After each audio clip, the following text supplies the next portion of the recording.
I would like to thank the organizers of the GFN 2022 meeting to invite me to deliver this presentation in the workshop Misinformation, Who Can We Trust? I will address misinformation in vaping emission studies. Emission studies are the first line of research. They aim at quantifying the concentrations of all chemicals entering the respiratory system of the user.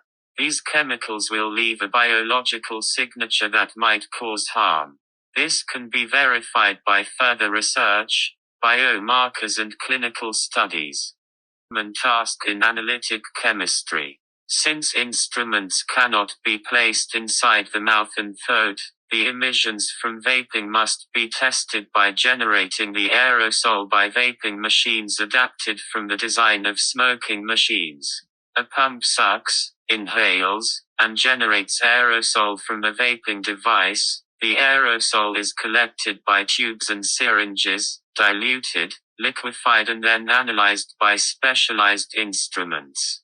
The techniques are mass spectrometry and gas chromatography. Must be standardized and must be appropriate for the tested device, approximating as close as possible its human usage. Most studies use the Caresta protocol or similar variants for the puffing parameters, puff volume and duration, inter-puff lapse, number of puffs and inhalation airflow. Caresta and Caresta-like protocols are appropriate for low-powered devices. What can go wrong? Vaping machines do not taste and do not feel. They can operate under conditions when the feeling and testing of the generated aerosol are repellent to a human user. Example of things going wrong is the dry hit. It occurs when the e-liquids deplete and the coil burns the wick, producing a repellent taste in end users. Several studies raised a scandal after detecting huge quantities of formaldehyde in 2015. Salinas and colleagues refuted them by showing that they tested the devices under dry hit conditions. Can be called optimal regime is necessary for testing the devices. It is characterized by 1. Appropriate puffing protocols, 2. Airflow consistent with supplied power and 3. Avoid dry hit. In an optimal regime there is a linear relation between mass of vaporized e-liquid and power. This has been tested in laboratories. In an optimal regime all toxins appearing significantly above detection limit are still tiny concentrations of trace byproducts of the aerosol generation. They are 1. Aldehydes, 2. Nitrosamines and 3. Heavy metals. This is the full toxicity of optimal regime vaping, a tiny, even negligible, subset of the toxicity of tobacco smoke. A temperature increase in testing always results in increase of toxin production.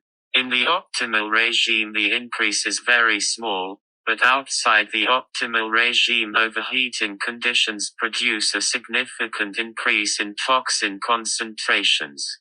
Further increase of temperature leads to more toxins and a dry hit.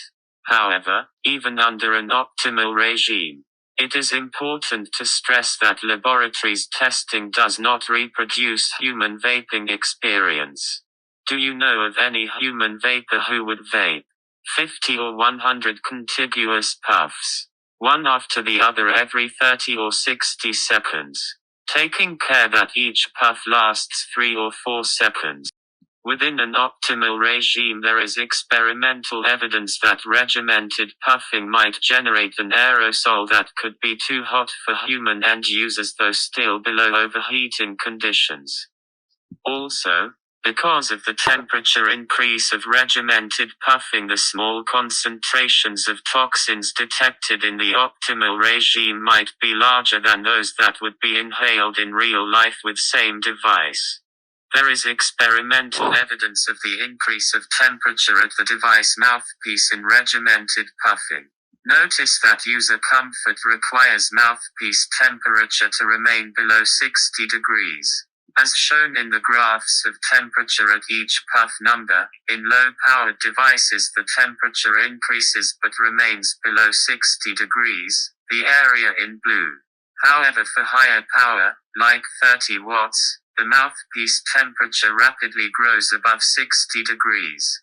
The coil temperature also increases in regimented puffing. This is shown in the graph displaying the time evolution of the temperature up to 5 puffs. Temperature sharply increases at the 4 seconds puff, the peaks, but decreases in the interpuff time lapse. However, the interpuff lapse is too short for the temperature to decrease to its initial value. Therefore, the coil temperature increases with each puff, meaning more toxins for very large number of puffs. What can go awfully wrong? A bad experimental design in testing devices outside the optimal regime. In these overheating conditions, the regimented puffing will generate an aerosol with excessive toxins that will be too hot and repellent for human users. Overheating conditions outside the optimal regime always happens when testing high-powered tank devices, used for direct-to-lung vaping, with Caresta or Caresta-like protocols. Direct-to-lung vaping requires large puff volumes and large airflows. What happens? The battery of a powerful tank device will supply to the coil a large amount of energy to heat the coil, generating a large quantity of vapor from the e-liquid that should be condensed to form the aerosol. This vapor must be inhaled, or evacuated, by a Caresta pump at an airflow rate of 17 milliliters per second. But to evacuate the large amount of vapor, the pump would have to evacuate at a rate of at least 130 milliliters per second. So, a small airflow of 17 milliliters per second of the Caresta pump leaves in the atomizer a lot of hot vapor it cannot evacuate.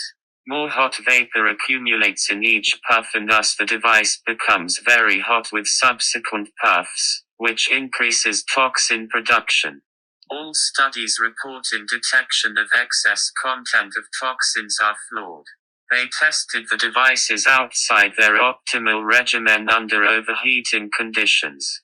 This can occur without a dry hit. Conclusions.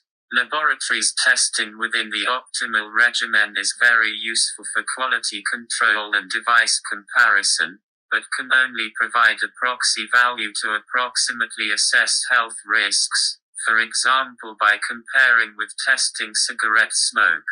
Even under an optimal regimen, laboratories testing does not reproduce human vaping experience.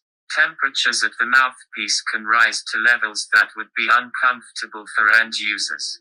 Excessive toxic contents of emissions always, and I mean always, comes from flawed studies conducted under significant overheating conditions outside their optimal regimen.